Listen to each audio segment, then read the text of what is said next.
porque é um negócio muito estranho. O modelo é de unicidade, mas pode ter pluralidade, desde que o sindicato consiga 15% ou 20%, 20% dos integrantes da categoria na Assembleia Geral que decidiu pela criação. Nós já tivemos isso em 34. Em 34 nós tivemos pluralidade sindical no Brasil. O decreto 19.770 de 31 acabou com a pluralidade e consagrou a unicidade. Na Constituição de 1934, nós voltamos com a pluralidade. E no mesmo dia, Getúlio Vargas, pelo seu ministro do Trabalho, um decreto com força de lei, o que era muito comum, baixou um decreto, então, editou um decreto, dizendo que podia criar quantos sindicatos quisesse, desde que no momento da criação, 33%, um terço da categoria, respondesse afirmativamente. Seria mais ou menos como na cidade de São Paulo, precisar, lá tem 400 mil trabalhadores metalúrgicos na cidade, né? É o maior sindicato brasileiro, 100 mil filiados, 400 mil, isso há alguns anos atrás, agora deve ser mais. Mas digamos que sejam 400 mil. Eu ter 150 mil metalúrgicos numa Assembleia Geral de Fundação, né? Nem distribuindo apartamento como faz a força sindical no dia do trabalho, como fazia lá no Vale do Agabaú. Agora não é mais lá, fizeram em outro lugar, porque agora não comemoram mais junto o dia do trabalho, a força e a CUT.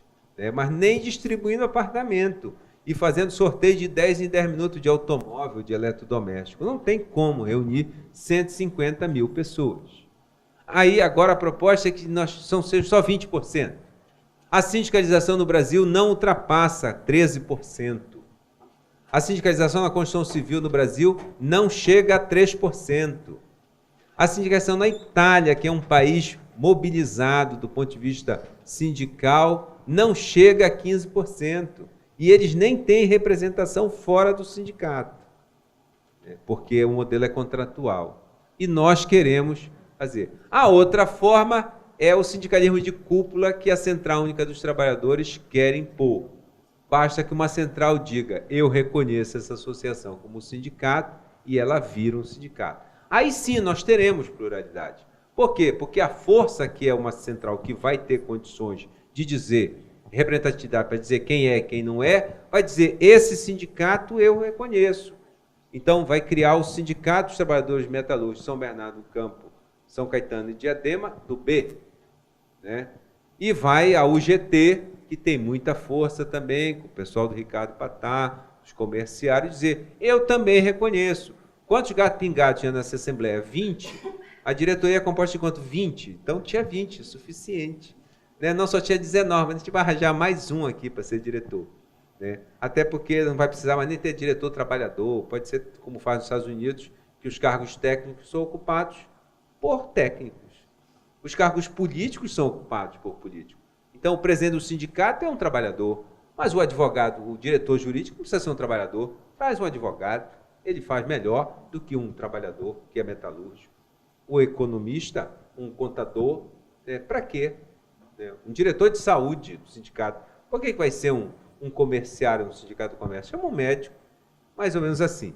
Então, essa é a proposta que nós temos. Então, é até melhor que não passe. É melhor que a gente fique com esse modelo, porque ele é ruim, mas o outro é pior ainda, né? Porque representa uma tentativa da central mais importante de estabelecer o controle depois que ela perdeu a sua identidade ideológica. Né? E quando é que a CUT perdeu? Perdeu quando ficou grande. Né? Tem um livro do Irã Jacome Rodrigues, chama Sindicalismo e Política, a Trajetória da CUT. Ele é um historiador. E o Irã Jacome narra o processo de criação da CUT, da sua construção a partir dos grandes congressos que a CUT realiza de tempos em tempos, de anos em anos. E um dia ele vira para o Jaime Meneghelli e pergunta o seguinte, no livro está narrado, né? Vocês, a CUT quando foi criada, não precisava, para ser dirigente da CUT, não precisava ser dirigente de entidade que compunha o sistema confederativo. Bastava ser uma liderança sindical, eu não precisava ser diretor do sindicato, da federação, da confederação. Eu me candidatava a dirigir diretor da CUT, se fosse eleito, era diretor da CUT. Vocês tinham trabalhadores rurais. né? Vocês tinham trabalhadores rurais, o pessoal da CONTAG estava afiliado majoritariamente à CUT. Vocês tinham servidores públicos, mas agora vocês não têm mais. Por que mudaram os estatutos? E aí o Meneghelli vira e diz assim, porque nós crescemos. Ele queria dizer duas coisas. Primeiro, agora que nós somos grandes, nós precisamos ter critérios para depurar as nossas lideranças. 2, agora que nós temos o controle dos sindicatos, das federações e das confederações, nós podemos nos dar o luxo de dizer quem são as pessoas que nós queremos na nossa liderança. Naquele tempo, eles faziam parte da chamada oposição metalúrgica. Estavam tentando tomar o controle. Eles não eram chamados, como a ciência política os denomina, sindicalistas oficiais. Sindicalista oficial é quem tem cargo de representação sindical. Eles eram representantes dos trabalhadores informais. Eles não tinham cargo, não controlavam, né? Quando a CUT controlou os bancários no estado do Pará e do Amapá, porque é um sindicato só, aquilo foi uma revolução, foi considerada o momento de afirmação da CUT, porque estava há 30 anos tentando tomar, desde o período da ditadura militar, do regime militar, eles estavam tentando tomar o controle de um grupo que compunha o chamado sindicalismo de resultado. Tá? E aí não precisavam mais, é por isso que não defendem mais as bandeiras que defendiam em 1983, no momento da sua criação, há, 30 anos atrás. Tá? Se nós tivermos um modelo substituindo esse da restrição, com certeza será um modelo pior. Então, no momento, é até melhor que fique este modelo, porque ele causa menos danos do que o que está proposto. Bem, tem também a base territorial mínima, que foi um avanço em relação ao que tinha anteriormente, mas também um retrocesso. É um avanço porque a base passou a ser fixada pelos trabalhadores, pelos empregadores, não mais pelo ministro do Trabalho. Mas, além de ser uma restrição, foi um retrocesso, porque antes nós admitíamos sindicatos distritais, e hoje em dia só admitimos sindicatos com a base mínima municipal. Eu não sei na realidade de vocês, mas em Belém, por exemplo, isso produz alguns problemas. Nós temos 2 distritos em Belém, o distrito de Mosqueiro, que fica a 64 quilômetros de Belém, pela via rodoviária, porque é uma ilha. Então, ele é próximo de Belém pelo rio, mas ninguém vai pelo rio, todo mundo vai, então passa por umas 4, 5, 6 cidades até voltar para Belém, para o distrito de Mosqueiro. E o distrito de Coraci, que fica relativamente distante do centro da cidade. Esses distritos têm uma realidade econômica completamente diferente. Então, quando sai, por exemplo, a convenção coletiva dos trabalhadores do comércio de Belém, o pessoal de Mosqueiro diz, não tem como cumprir, porque isso é completamente contrário à nossa realidade. E as nossas necessidades dos trabalhadores não são nem levadas em consideração, porque eles só pensam na realidade do comerciário da grande Belém, ou da cidade na parte mais desenvolvida, não lá no distrito de Mosqueiro. Isso foi um retrocesso, nós não podemos ter sindicatos distritais. São as 4 restrições. Bem, nós temos ainda a liberdade de administração, que se compõe de duas partes. Mascaro diz que a primeira parte é a autarquia externa, que é a impossibilidade de interferência ou de intervenção, que nós consagramos no mesmo artigo 8º, inciso 1º, na parte final, que consagrou a liberdade de associação. E a democracia interna, que pode ser definida como o direito de autorregramento. O direito de autorregramento continua existindo, aliás, é um direito que foi consagrado, era a principal bandeira do movimento sindical, junto com a autarquia externa, e faz com que, hoje em dia, as entidades sindicais possam se organizar no plano interno sem que o Estado determine quais são as normas que regem o seu funcionamento. Na prática, isso não funciona muito bem, porque a jurisprudência acabou criando algumas limitações. Então, por exemplo, o sindicato não é obrigado a pegar o 522 da CLT e dizer os meus órgãos são a Assembleia Geral, a diretoria e o Conselho Fiscal. Nem a Federação e a Confederação são obrigados a dizer nós temos a diretoria, o Conselho Fiscal e o Conselho de Representantes. Como nós não podemos ter Assembleia Geral, nós simulamos isso pelo Conselho de Representantes, que são os representantes dos sindicatos filiados à Federação ou das federações filiadas à Confederação. O o único órgão que obrigatoriamente tem de existir é no sindicato e a Assembleia Geral, porque o texto constitucional fala da Assembleia Geral. Nós poderíamos não ter, então, uma diretoria, poderíamos ter um órgão colegiado, sei lá, alguma coisa diferente. Porém, não ter um conselho fiscal. Para que conselho fiscal? Fiscalizar a gente? São eleitos na mesma chapa. Isso é uma grande brincadeira no movimento sindical. Se eu elejo os diretores e os membros do conselho fiscal na mesma chapa, do mesmo grupo político, ninguém fiscaliza ninguém. Por isso que eu sou contra essa jurisprudência do TST, que não atribui prerrogativa aos membros do conselho fiscal. Porque no Brasil, os membros do conselho fiscal são militantes, representantes dos trabalhadores. Eles não atuam lá para fiscalizar os atos da diretoria, eles atuam lá para proteger os trabalhadores. Deveriam ter proteção também. Aliás, o texto consolidado, a CLT, não os exclui. O TST é que, por essa jurisprudência restritiva, que contaminou os tribunais regionais, até o do 8º, estranhamente, considerado um tribunal progressista, mas até o da 8ª, essa jurisprudência de que membro do Conselho Fiscal, titular ou suplente, não tem mais nenhuma prerrogativa. Não tem estabilidade, não tem proteção de nenhum tipo. Tá? Mas o certo é que não precisaríamos ter esses órgãos. Por que temos nas entidades sindicais? Porque a própria jurisprudência vincula esses órgãos às prerrogativas do 543 do artigo 8º, inciso 4º da Constituição Federal, que está lá no parágrafo 3º do 543, que é a estabilidade. Né? Então, nós acabamos mantendo e abrindo mão, as entidades sindicais acabam mantendo os órgãos e abrindo mão de parte da sua democracia interna, da sua liberdade de administração, para poder preservar a proteção necessária que os representantes dos trabalhadores precisam para poder exercer a sua atividade sindical. E, por fim, a chamada liberdade de exercício das funções.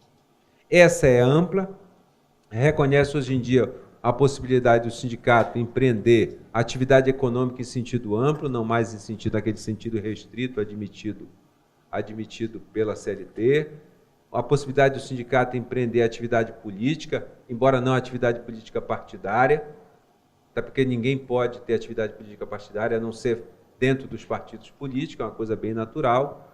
Aliás, é natural a ligação política das entidades sindicais com os partidos políticos, né? O Brasil não é uma novidade, a atividade econômica também.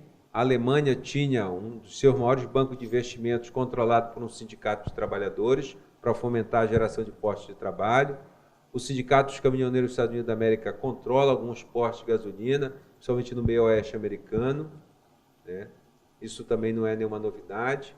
No plano político, o movimento sindical italiano se organiza levando em consideração as características próprias dos partidos de esquerda. Então, nós temos a CGIL, que é ligada ao partido della Sinistra, Democrático della Sinistra, que é o PDS italiano, que é o Partido Comunista. Nós temos a CISL, ligada aos sociais-democratas. A CISL, que é o segundo grande sindicato italiano, se formou quando a esquerda se dividiu na Itália entre comunistas e sociais-democratas, no mesmo momento, refletindo a mesma divisão ideológica.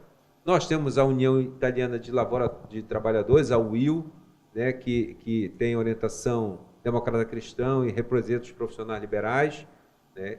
Não há nenhum problema. A própria OIT reconhece ser natural a ligação entre partidos políticos e organizações sindicais. Ela só acha que as organizações não devem ser manietadas na sua vontade, na sua consciência, pelos partidos políticos.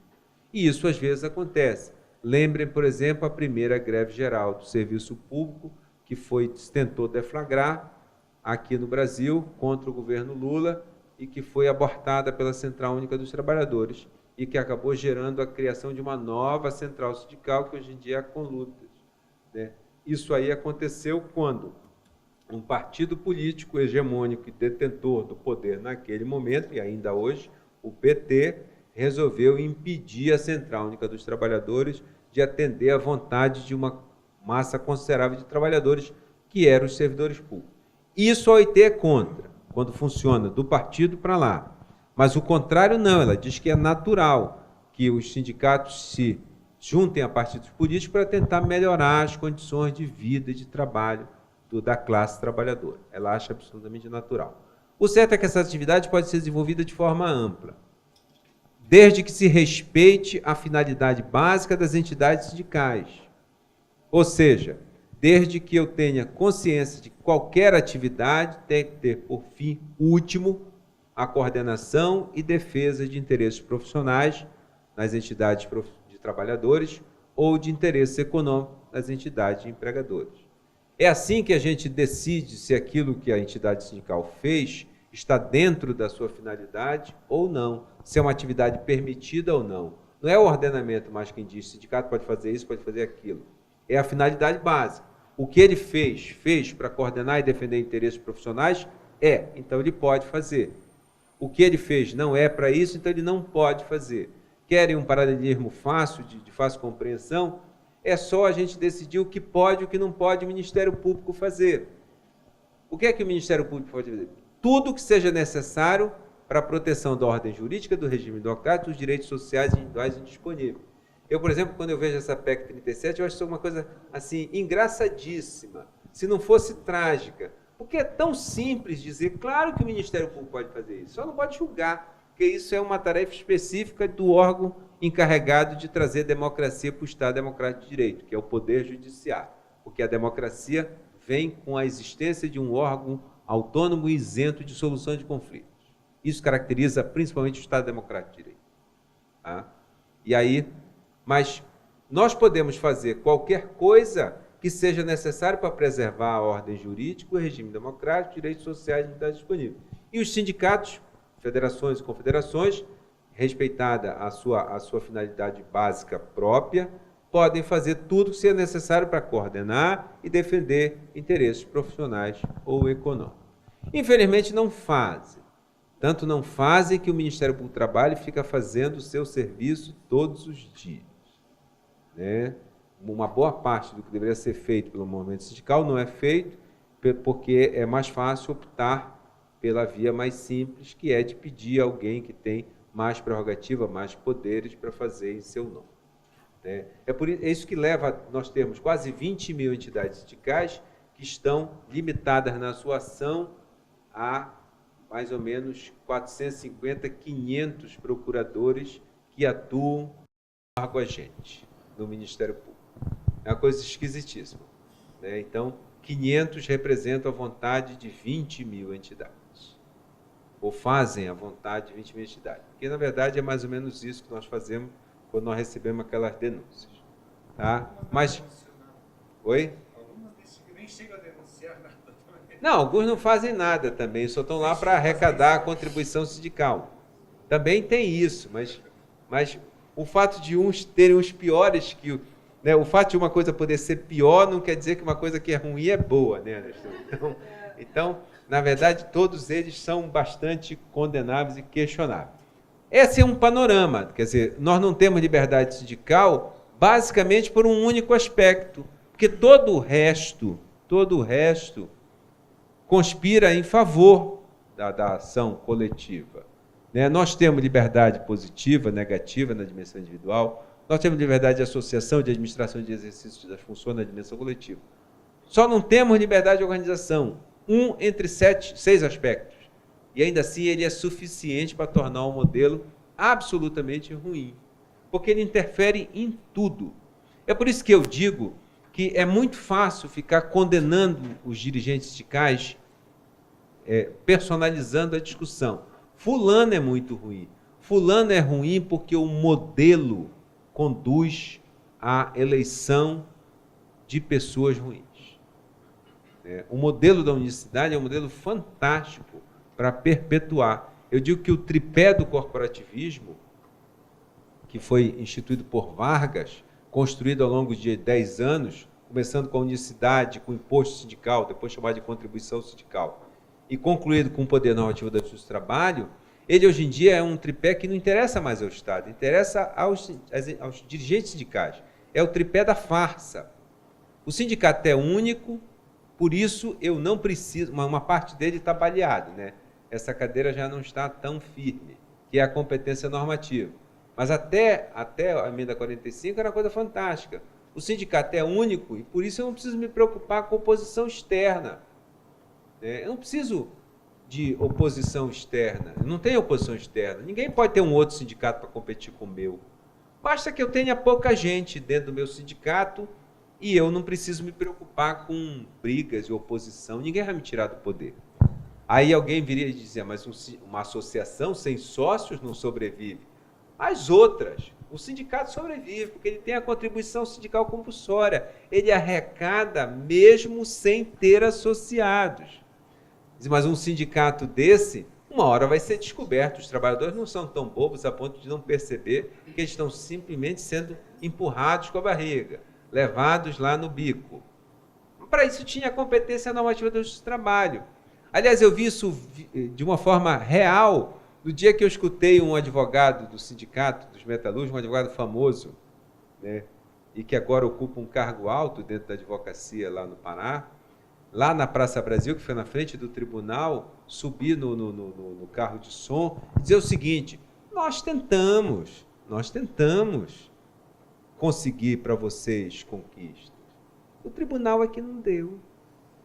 E aí os trabalhadores imediatamente se inflamaram contra o tribunal. A culpa não era daquele sindicato que não conseguia mobilizar ninguém, a culpa não era daquele sindicato que não era capaz de arregimentar, de fazer uma greve selvagem, horrorosa, para o empregador ficar de língua para fora e conceder o que era justo. A culpa era daqueles 9 juízes do tribunal, que não, hoje desembargadores, que não tinham tido a sensibilidade de conceder para os trabalhadores tudo o que eles mereciam. Esse era o tripé da farsa. Agora ele está meio baleado por causa do comum acordo. Mas ainda assim isso não foi suficiente para mostrar para quem realmente precisa mudar, que são os trabalhadores, que o modelo é ruim. Um dia talvez percebam. Não vai partir de quem vê de fora, como nós. Isso vai partir de quem vê de dentro, de quem sofre por dentro.